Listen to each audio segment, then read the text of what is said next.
स्वागत करती हूँ। हमेशा की तरह मैं आ गई हूँ आपके पर्सन की एनर्जीज के साथ। देखते हैं कलेक्टिव लेवल पे इस वक्त आपके पर्सन की एनर्जीज क्या हैं, उनके सबकॉन्शियस माइंड में क्या चल रहा है, इमीडिएटली क्या एक्शन एक्सपेक्टेड है। शुरू करते हैं आज की रीडिंग लेके प्रभु का नाम। हर हर महादेव। जय हो शिव शक्ति, जय हो राधे कृष्णा, जय हो मेरे भाई। सबसे पहले अपने पर्सन को याद कर लीजिए, उनका नाम ले लीजिए एटलीस्ट 3 टाइम्स ताकि ज़्यादा से ज़्यादा एनर्जीज आप तक पहुंच सके। मेजर अरकाना से हम लेंगे 5 कार्ड, क्लैरिफाई करेंगे टैरो से। देखते हैं इस वक्त आपके पर्सन के सबकॉन्शियस माइंड में क्या चल रहा है आपको लेकर, इस कनेक्शन को लेकर। 5 कार्ड्स एंजल्स किस एनर्जी से ऑपरेट कर रहे हैं इस वक्त मेरे व्यूवर्स के पर्सन, सबकॉन्शियस में क्या चल रहा है।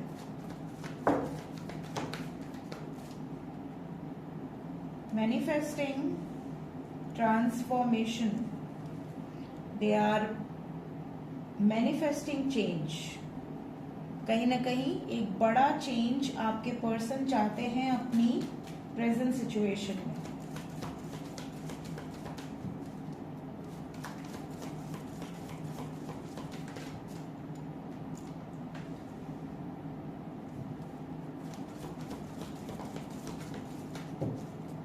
We have Magician, Death and Devil.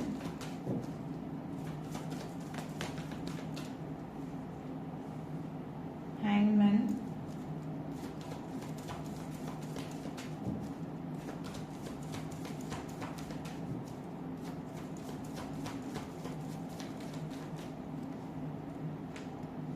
Chariot.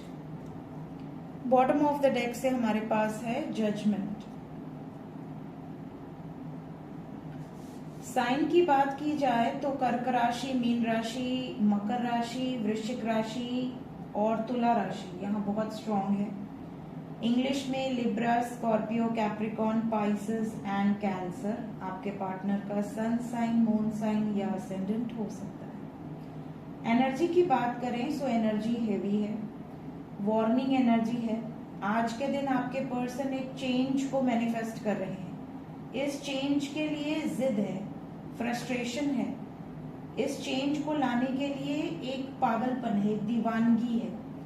ये चेंज इसलिए इनके लाइफ में बहुत ज्यादा इम्पोर्टेंट है क्योंकि ये इसके बारे में 24 घंटे सोच सोच कर परेशान हो चुके हैं। इन्हें ऐसा लगता है नाउ इट्स टाइम कि इस पर एक्शन लिया जाए, अदरवाइज मैं इसको सोचना बिल्कुल नहीं चाहता। अब जैसे कई बार होता है कि हम किसी एक ही पॉइंट को लेकर बहुत ज्यादा ओवर थिंकिंग करें और फिर हम कह दें कि अब जो होना है हो जाए, जल्द से जल्द हो जाए। तो ये वो वाली सिचुएशन है, इनसे अब बर्दाश्त नहीं हो रहा। इनके बर्दाश्त करने की जो सीमा है वो पार हो चुकी है। सो लेट्स क्लैरिफाई कि ये ऐसा क्या चेंज चाहते हैं, क्या ट्रांसफॉर्मेशन चाहते हैं, और ये जो पैशन है, ये जो ऑब्सेशन है, ये किस चीज को लेकर। सो लेट्स चेक, क्लैरिफाई करते हैं ईच एंड एवरी कार्ड को ताकि ज्यादा से ज्यादा क्लैरिटी मिले।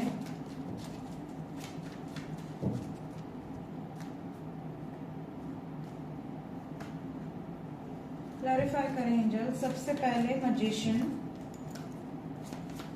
क्यों आए हैं मैजिशियन? मैजिशियन को क्लैरिफाई किया है queen of cups with 5 of wands with strength. आपके पर्सन अपनी लाइफ में मैनिफेस्ट कर रहे हैं कि जो भी चेंजेस आप दोनों के रिलेशनशिप में थे, कहीं ना कहीं आप दोनों के रिलेशनशिप में बहुत ज्यादा प्रेम से सडनली ब्रेकअप होना, सडनली डिस्टेंस बनना, सडनली दूरियां आना, तो आपके पर्सन चाहते हैं कि जो भी चेंजेस आए हैं आप दोनों के रिलेशनशिप में वो बैलेंस्ड हो जाए। आपके पर्सन इतनी हिम्मत से एक्शन लेना चाहते हैं ताकि ये अपने पार्टनर के लिए कुछ स्टैंड ले पाएं, कुछ सॉलिड एक्शन ले पाएं और जो भी नेगेटिव चेंजेस आए हैं उसको पॉजिटिव चेंज में कन्वर्ट कर पाएं। आप दोनों के रिलेशनशिप में बहुत कुछ गड़बड़ हुई है और इन्हें ऐसा लगता है कि इनकी कहीं ना कहीं गलती थी, इनको कहीं ना कहीं अपने आप पर गुस्सा आता है ये अपने आप को ब्लेम करते कि काश मैंने थोड़ी सी हिम्मत कर ली होती उस टाइम पीरियड में, तो आज ये दिन न देखना पड़ता। तो इस टाइम पीरियड में आपके पर्सन एक्शन ओरिएंटेड हैं और इस चेंज को लेकर आना चाहते हैं। क्या ये चेंज फेवरेबल रहेगा मेरे व्यूवर्स के लिए? इमोशनल चेंज है ये, कैसा चेंज है इसके बारे में और बताएं। आपके पर्सन और आपके बीच में अगर कोई मेंटल कॉन्फ्लिक्ट्स थी, कोई थर्ड पार्टी सिचुएशन थी, वहां पर एक बहुत बड़ा कॉन्फ्लिक्ट दिख रहा है और साथ ही साथ डिस्ट्रक्टिव एनर्जीज हैं। आपके पार्टनर पीसफुल रिजोल्यूशन निकालना चाहते तो थे, बट नाउ इट्स टाइम कि इनको लग रहा है कि कोई भी मेरी बात नहीं सुनेगा और मुझे अब ऐसी सिचुएशन में वही करना है जो मेरे लिए सही है। डेविल को जस्टिस ने क्लैरिफाई किया है with magician, king of wands and S of wands. आपके पर्सन इस टाइम पीरियड में अपने विशेस को पूरा करने के लिए पूरी तरीके से डेडिकेटेड हैं। इनकी विश है बोल्ड स्टेप लेना, एक्शन लेना और कि बिना डरे, किसी के इंटरफेयर के बिना ये न्याय करना चाहते हैं। इस टाइम पीरियड में आप नोटिस करोगे कि अगर आप दोनों के बीच में फैमिली इश्यूज चल रही थी तो ये फैमिली से बाहर निकलकर आपका सपोर्ट करेंगे। अगर आप मैरिड कपल हो और सेपरेशन में हो तो ये चीजें दिखेंगी। अनमैरिड कपल हो तो कोर्ट मैरिज के चांसेस हो सकते हैं, बिकॉज डेविल को जस्टिस ने क्लैरिफाई किया है with magician, with S of wands, एक नई शुरुआत अपने मर्जी से, और कोर्ट कचहरी का मैटर। तो कहीं ना कहीं कोर्ट मैरिज की इंडिकेशन यहाँ बहुत स्ट्रॉन्ग तरीके से नजर आ रही है। हैंगमैन, आपके पर्सन अब कंफ्यूज्ड नहीं रहना चाहते, बहुत कंफ्यूजन में रह चुके हैं ऑलरेडी, बहुत समय इन्होंने बर्बाद कर दिया है। इनकी एनर्जी में ऐसा है कि मैं अब बस क्लैरिटी चाहता हूँ या क्लैरिटी चाहती हूँ। जो चीजें डिजर्विंग नहीं है उसको खत्म करने ही सबका भला है। So waiting is over now. Chariot को क्लैरिफाई कर दें। चैरियट को क्लैरिफाई किया है 9 ऑफ कप्स। आपके पर्सन अपनी विशेस को पूरा करने के लिए स्टैंड ले रहे हैं। उन लोगों से लड़ रहे हैं जो इनके खुद के अपने हैं और जो इनकी लाइफ में बहुत इंपॉर्टेंस रखते हैं। तो कहीं ना कहीं आपके पर्सन इस वक्त सच में फ्रस्ट्रेशन में है, बहुत ज्यादा फ्रस्ट्रेशन है। इन्हें ऐसा लग रहा है कि मेरी लाइफ में मैंने हमेशा काम डाउन रहने की कोशिश की है, खुद को बैलेंस में रखने की कोशिश की है, दूसरों को ज्यादा खुशी देने की कोशिश की है कि चलो मेरे निर्णय से किसी दूसरे को हर्ट ना हो, बट नाउ इट्स टाइम कि मुझे अपने बारे में सोचना ही होगा। तो इनका फाइनल जजमेंट क्या होगा एंजल्स? फाइनल जजमेंट है लवर्स, यूनियन की वाइब्रेशन है। क्लेम कर लें इस एनर्जी को, फटाफट क्लेम करें। भगवान करे कि आपके पार्टनर यही जजमेंट लें कि आपका यूनियन हो और फियरलेस होकर लें। इस वक्त ये डरेंगे नहीं, निडर होकर लेंगे। जजमेंट के नीचे है द वर्ड, कंप्लीशन की एनर्जी है और यहां से भी है the word, completion of a cycle. This is the time जब बहुत सारे यूनियंस होंगे और मैसिव यूनियंस होंगे। लवर्स को भी क्लैरिफाई कर लेते हैं। लवर्स को 7 of pentacles, 8 of pentacles and S of cups ने क्लैरिफाई किया है। आप ये नोटिस कीजिए कि लवर्स का नंबर है 6, लवर्स का नंबर है 6 और लवर्स को क्लैरिफाई किया है 7 और 8। सो 786 यहाँ पर लकी नंबर आ गया, 786। 786 इज एन एंजल नंबर जिस पे मैंने ऑलरेडी वीडियो बनाई हुई है। 786 बहुत सारे लोगों की विशेस पूरी होने वाली हैं, बहुत सारे लोगों को क्लैरिटी मिलने वाली है, बहुत सारे लोगों के ड्रीम्स बहुत जल्दी सत्य होने वाले हैं। जो भी सपने आपने देखे हैं अपने पर्सन के लिए, अपने पर्सन के साथ, वो कहीं ना कहीं सत्य होने वाले हैं। क्लेम कर लें इस एनर्जी को। Energy is very beautiful. Let's check current feelings. आपके पर्सन की वर्तमान भावनाएं इस वक्त आपको लेकर क्या चल रही है। सबकॉन्शियस लेवल पे क्या सोच रहे हैं आपको लेकर। 5 कार्ड्स।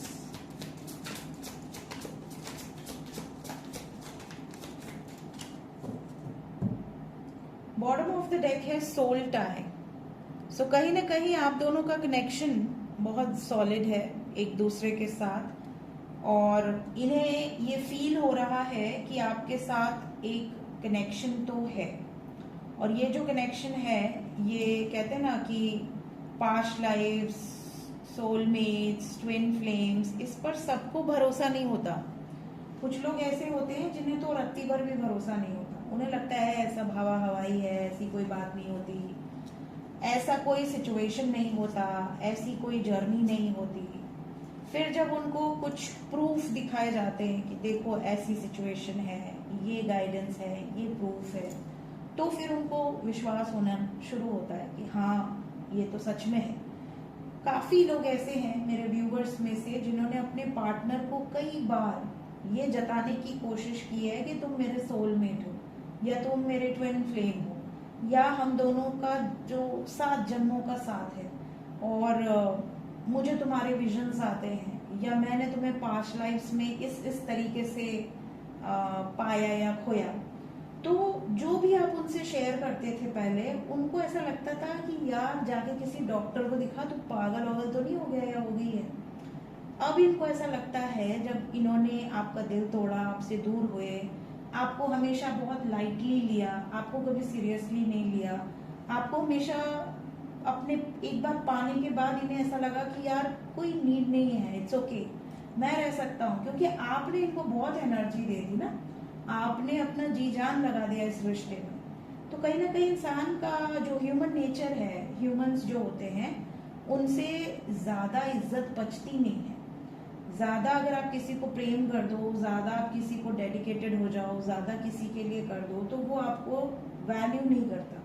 फिर उसकी नजर में ऐसा होता है कि जो वैल्यू नहीं दे रहा है, जो बिल्कुल इंपॉर्टेंस नहीं दे रहा है, उसकी तरफ वो ज्यादा आकर्षित होते हैं। और जो लोग बहुत ज्यादा एकदम नतमस्तक हैं, उनको बिल्कुल इग्नोर कर दिया जाता है। तो आपके पर्सन इस सिचुएशन से ऑपरेट कर रहे थे बहुत लंबे समय तक, बट जब आप बिल्कुल डिटैच हो गए और जब आपने अपने ऊपर काम करना शुरू किया, आपने अपनी सोल को ग्रो करना शुरू किया, कैटरपिलर से बटरफ्लाई तक का सफर आपने तय किया, एक ट्रांसफॉर्मेशन, एक चेंज, तब इनको अब ऐसा लग रहा है कि यार ये तो बड़ा अनएक्सपेक्टेड है, ये तो मेरे बिना भी जी गई या जी गया, इसको तो अब मेरी कमी फील ही नहीं हो रही, अब मैं इसको याद करता हूँ, इसके बारे में सोचता हूँ, और इसका तो कोई कॉल मैसेज ही नहीं आ रहा। तो अब इनको कहीं ना कहीं ये रियलाइज हो गया है कि मैंने बहुत गलतियां की हैं, मैंने इस रिलेशनशिप को नहीं समझा, मैंने उसकी भावनाओं को ठेस पहुंचाया, मैंने उसके रहते थर्ड पार्टी को प्रेफरेंस दिया, थर्ड पार्टी सिचुएशन को ले आना, यही सबसे बड़ी गलती थी। दो प्यार करने वालों के बीच में किसी अदर सिचुएशन को एंट्री देना, ये सबसे पहली और सबसे बड़ी मिस्टेक होती है, चाहे वो परिवार ही क्यों ना हो, परिवार का कोई सदस्य ही क्यों ना हो। तो इस तरह की गलतियां इन्होंने की हैं, और अब इन्हें लग रहा है कि मैंने कुछ भी अपने लाइफ में प्लान करके नहीं किया, सडन किया, और उसी का खामियाजा अब मैं भुगत रही हूँ या भुगत रहा हूँ। तो नाउ इट्स टाइम कि इस कनेक्शन को वैल्यू किया जाए, इस कनेक्शन को एडमायर किया जाए, और इस कनेक्शन के लिए वर्कआउट किया जाए। तो ये इनकी डीपेस्ट फीलिंग्स हैं, करंट फीलिंग्स हैं इस वक्त आपको लेकर। लेट्स चेक कि इमीडिएटली क्या एक्शन एक्सपेक्टेड है। Let's check immediately no contact वालों के लिए क्या एनर्जीज हैं। नो कॉन्टैक्ट में जो भी व्यूअर्स हैं उनकी तरफ इमीडिएट एक्शन क्या एक्सपेक्टेड है। No contact,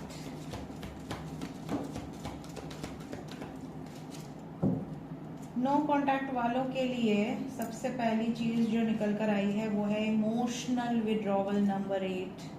then we have financial and material changes number 5, awareness and sacral chakra. Bottom of the deck है disconnect and boredom, 4 of cups.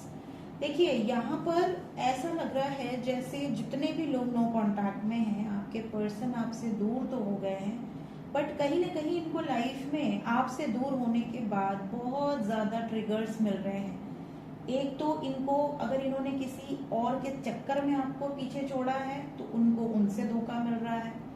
अगर इन्होंने करियर की वजह से आपको छोड़ा है तो करियर पूरी तरह से डैमेज हुआ है इनका। अगर इन्होंने किसी अपने के कारण आपको छोड़ा है तो वहां पर भी ये संतुष्ट नहीं है, सेटिस्फाइड नहीं है। इन्हें ऐसा लग रहा है कि जब से, जिस दिन से मैं अपने पर्सन से दूर हुआ हूँ या हुई हूँ, मेरी लाइफ में बैंड बजी पड़ी है। इनका इंट्यूशन हर वक्त आपके बारे में सोच रहा है और आने वाले टाइम में ये आपके बारे में जैसे खोजबीन करना, आपको स्पाई करना, आपकी लाइफ में क्या चल रहा है, कोई आया तो नहीं आपकी लाइफ में, आप सिंगल हो कि आपकी लाइफ में कोई आ चुका है। डिपेंड करता है कि आपका सेपरेशन कितना लंबा है। कई बार लोग 1 साल तक वेट करते हैं, कुछ लोग 2 साल तक वेट करते हैं। अब वेट करने वाले तो जिंदगी भर भी करते हैं, बट आज के टाइम में ऑन एन एवरेज 6 महीने और साल भर तक लोग वेट करता है। उसके बाद उन्हें लगता है कि यार मैं क्यों वेट करूं जब सामने वाले को फर्क ही नहीं पड़ता। तो लोग धीरे धीरे धीरे किसी और के टच में आते हैं, फिर आगे मूव कर जाते हैं। इस टाइम पीरियड में इनके मन में ये भावना है कि कहीं आप मूव तो नहीं कर जाओगे, कहीं आप इनको छोड़ के, क्योंकि ये आपसे डिस्कनेक्टेड हैं, कहीं आप इनको छोड़कर किसी और की लाइफ में तो नहीं चले जाओगे। तो इन्हें ये डर जरूर सता रहा है। अगर ये फियर है, अगर इनका इंट्यूशन ये कह रहा है, तो क्या ये अपनी दिल की, अपने अंतर्मन की आवाज सुन के कॉन्टैक्ट में आएंगे? बिल्कुल आएंगे। 3 दिन बहुत इंपॉर्टेंट है। आप में से कई लोगों के लिए 26 घंटे के अंदर ही बातचीत हो सकती है, कुछ लोगों के लिए 3 दिन के अंदर कॉन्टैक्ट रिसीव हो सकता है। सेलिब्रेशन को भी क्लैरिफाई कर दें। ट्रुथ, ये आपको कुछ सच बताना चाहते हैं और ये एक निर्णय के साथ आपकी जिंदगी में एंट्री करना चाहते हैं। ये निर्णय इनका परमानेंट निर्णय होगा, फुल एंड फाइनल वाला डिसीजन होगा। जैसा कि हमने मेजर अरकाना में देखा कि निर्णय जो है वो किसके फेवर में है, लवर्स की एनर्जी आई है, तो डेफिनेटली निश्चिंत रहिए। लेकिन अभी आपको सब्र रखना है, क्योंकि एनर्जी वाइज ये बहुत ज्यादा आपके बारे में सोच रहे हैं, तो आपको अपनी तरफ से एनर्जी नहीं देना है। इस टाइम पे आप जितनी ज्यादा एनर्जी दोगे उतना ही आपके पर्सन आपसे दूर होते रहेंगे या डीले करते रहेंगे यूनियन को। जो लोग कांटेक्ट में हैं उनके लिए बताएं अब, जो लोग कांटेक्ट में हैं, जिनकी बातचीत हो रही है, उनके लिए कोई वार्निंग्स तो नहीं है? ओके, और कोई आना चाहता है? ठीक। बॉटम ऑफ द डेक से है डेविल। सबसे पहले हमारे पास जो एनर्जी आई है वो है fulfilment of wishes with patience and planning. Okay, financial and material changes, rest and rejuvenate, light and emotional loss. Bottom of the deck से है devil. Planning for what, which wish, permanent union, hope रखिए। ये clarify करना था मुझे। यहाँ पर आपके पर्सन की एनर्जी जो आपसे कहना चाह रही है वो ये कि आपके पर्सन आपके लिए कुछ प्लान कर रहे हैं पेशेंटली, आपको भी नहीं बताना चाह रहे हैं। आपको, इन्हें ऐसा लग रहा है कि अगर मैंने आपको बता दिया तो साइलेंट नहीं रह पाओगे, आप अपने इमोशंस को कंट्रोल नहीं कर पाओगे। आपका नेचर ऐसा है, आप कहीं ना कहीं किसी न किसी को बकी दोगे, तो फिर इनको ऐसा लगता है कि नहीं, अपने पेट में रखो, जब सही समय आएगा तभी बताएंगे। तो यहाँ पर इनकी जो विश है वो ये पेशेंटली प्लान कर रहे हैं। तो मैंने पूछा एंजल से कि क्या विश है इनकी, and we have got harmony with hope.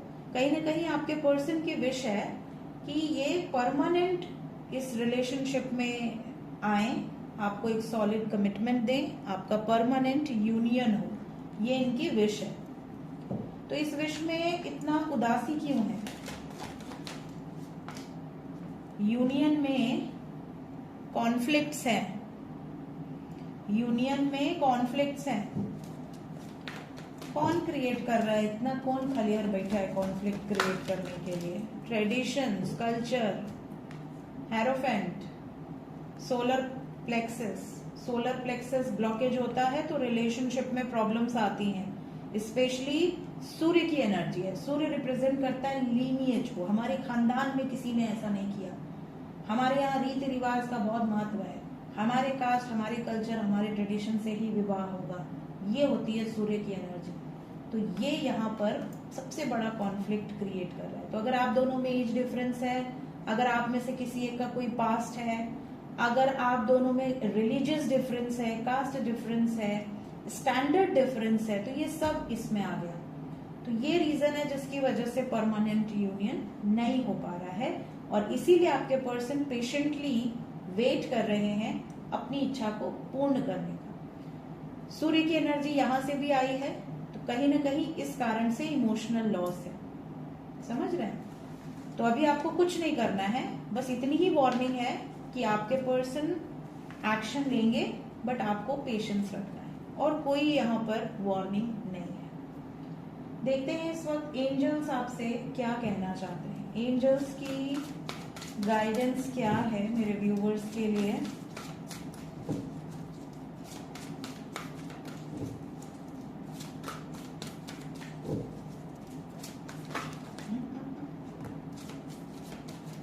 ठीक है, बहुत ज्यादा नहीं लेंगे।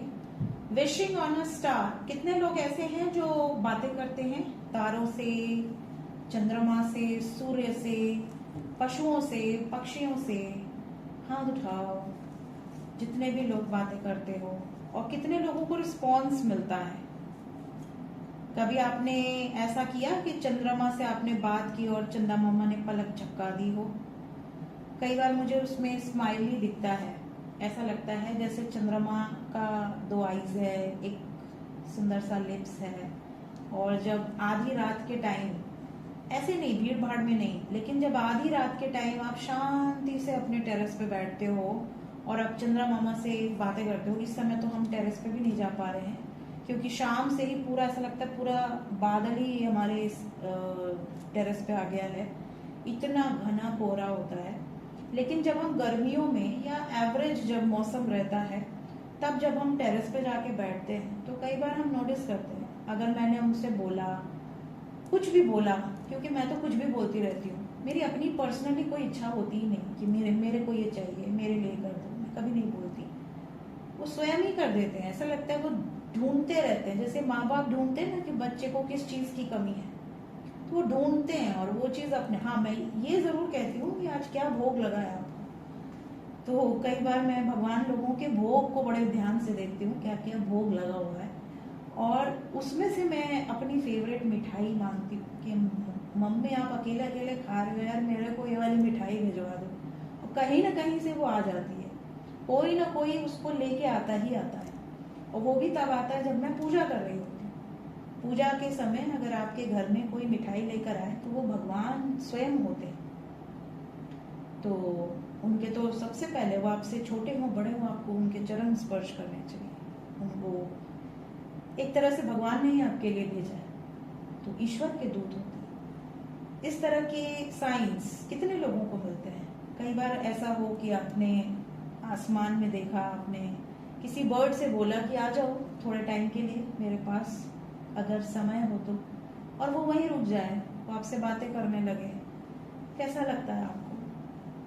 इस तरह की चीजें जब होती हैं तो आप समझ लो कि आपकी वो विश, अगर आपने कुछ इच्छा रखी है, वो पूरी होने वाली है। कई बार आप विश मांगते हो और तारा दिख जाता है टूटता हुआ, इस तरह की चीजें, या वाइट डव कपल दिख जाए, या कोई ऐसी साइन दिख जाए, तो आपको लगता है ना कि यार ये तो कुछ पॉजिटिव सा दिख गया, मतलब कि ये इंडिकेशन है कि हमारी विश पूरी होगी। इस तरह की सिचुएशंस तो हमेशा विश नहीं मांगनी चाहिए मेरे हिसाब से।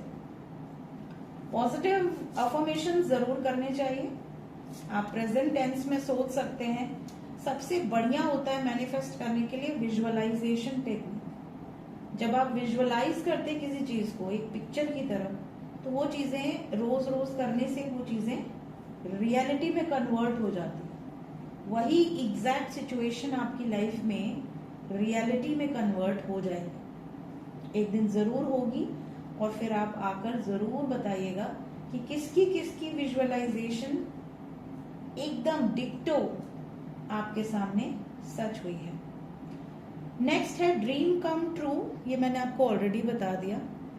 बहुत बार ऐसा होता है कि आप कोई स्वप्न देखते हैं या आपकी कोई इच्छा होती है या आप कुछ विजुअलाइज करते हैं, वो सत्य हो जाता है।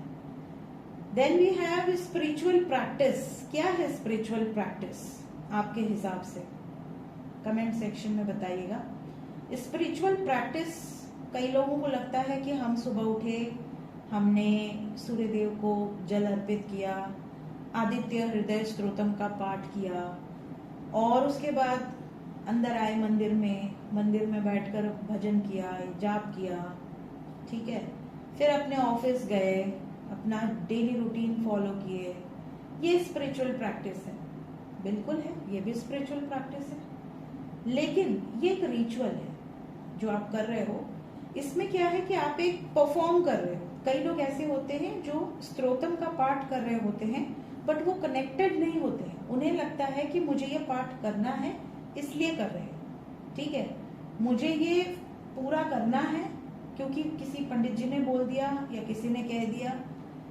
आपने उसको फॉर्मेलिटी के रूप में नहीं करना। आप एक ही बार कीजिए, बहुत दिल से कीजिए, शिद्दत से कीजिए और ऐसे सोच के कीजिए कि आपके पास वो बैठे हैं, आपके सामने वो बैठे हैं। जब ईश्वर आपके सामने, जिनका आप पाठ कर रहे हो, जब वो आपके सामने हो तो क्या आपकी जो नजरें हैं वो कहीं और जा सकती हैं? क्या आपका जो माइंड है क्या वो ये इधर उधर भटक सकता है? अरे कोई आया क्या, अरे गैस पे क्या रखा है, अरे मेरे को ऑफिस जाना है, कितना बज गया, टाइम तो नहीं हो गया, लेट तो नहीं हो रहा। आप नहीं कर सकते क्योंकि आपके सामने ईश्वर बैठे। कितनी बार ऐसा होता है कि आप जाप कर रहे हो और आप इमेजिन कर रहे हो कि आपके सामने प्रभु बैठे हैं। बहुत कम लोग होते हैं जो ऐसा सोच पाते हैं।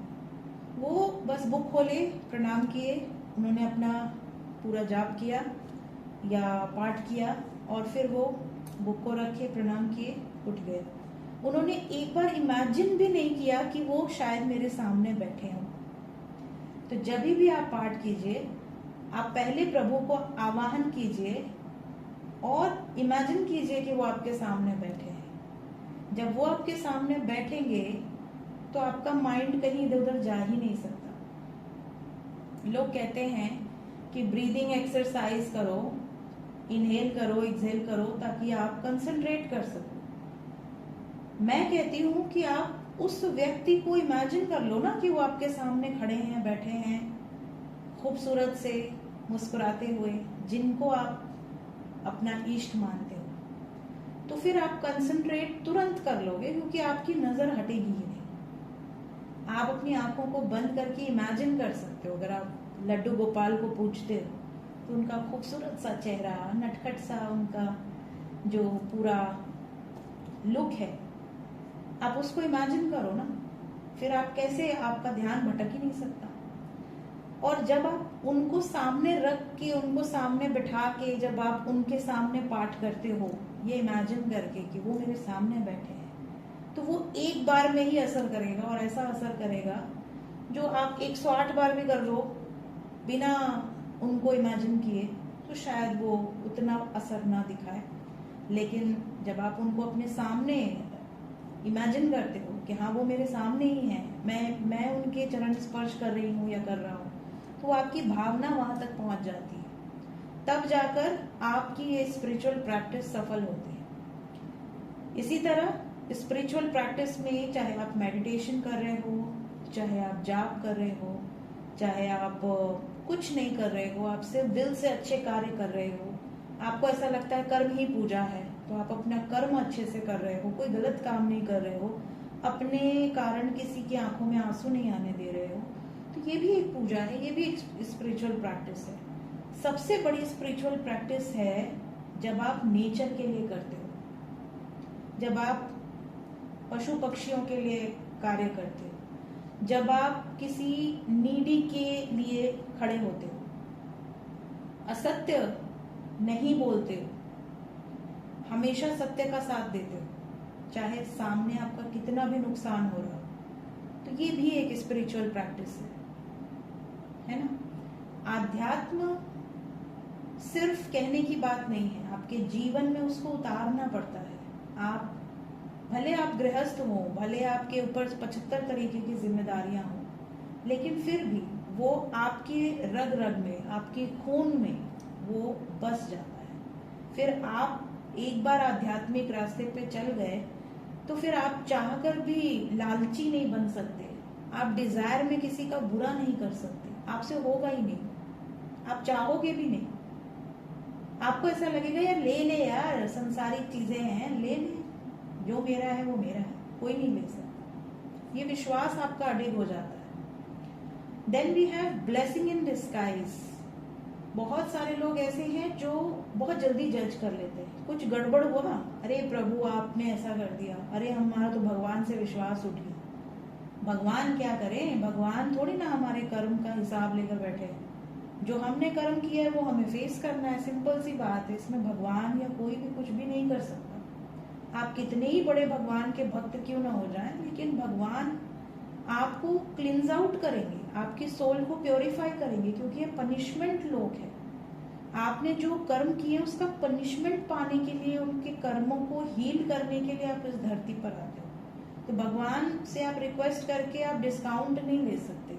आप ये जरूर कर सकते हो कि प्रभु हमारे जो भी कर्म है जल्दी जल्दी निपट जाए, ताकि वापस ना आना पड़े इस मृत्यु लोक में, है ना।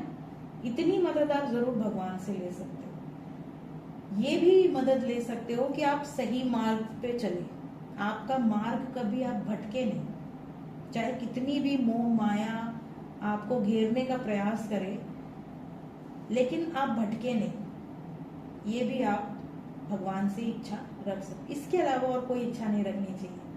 हाँ, मेरी एक और इच्छा भी होती है उनसे, कभी कभी मैं अपनी इच्छा अगर बताऊं तो मैं जैसे ही बुक खोलती हूँ ना, मैं 2-4 पन्ने पढ़ूंगी और मुझे बड़ी बढ़िया नींद आ जाती है, तो मैं लुढ़क जाती हूँ। फिर मैं उठती हूँ, मैं बोलती यार मैं पढ़ने बैठी थी यार, मैं सो जाती हूँ। तो मेरी ये इच्छा जरूर रहती है कि जब मैं बुक्स पढ़ूं तो या तो आप मुझे फोकट में ज्ञान दे दो बिना पढ़े, यहाँ कोई जादू कर दो और सब चीज घुस जाए मेरे दिमाग में, और अगर नहीं कर सकते ऐसा तो कम से कम मुझे जगा के रखा करो कि अगर मैं पढ़ रही हूँ तो मैं पढ़ूं। क्योंकि मैं जैसे ही 3-4 पन्ने कंप्लीट हुए मुझे बहुत बढ़िया नींद आ जाती है। कई बार नींद ना आए तो बुक खोल लो, बुक खोलते ही ऐसी बढ़िया नींद आती है कई लोगों को जो मेरे जैसे होंगे। स्कूल टाइम में तो ऐसे ही होता था कि जैसे ही बुक खोलो मैं लुढ़क जाती थी, सो जाती थी। फिर मम्मी कहती थी बताओ ये कैसे, इनका भविष्य क्या होगा, ये कैसे अपना जीवन चलाएंगे, बुक खोलते ही सो जा रहे हैं। खेलते टाइम नींद नहीं आती थी, बुक खोलते ही नींद आ जाती थी। तो ये भी मेरी एक इच्छा थी कि यार भगवान भी थोड़ा तो बचपन से डांट खा रहे हैं, थोड़ा तो पढ़ाई लिखाई में ध्यान दे दो। तो ये भी इच्छा होती है। अब ज्ञान, विजडम आप प्रभु से मांग सकते हैं क्योंकि वो सबसे बड़े गुरु। सो ये थी गाइस इस वक्त की एनर्जी रीडिंग। मिलते हैं नेक्स्ट रीडिंग में। Till then take care, bye bye.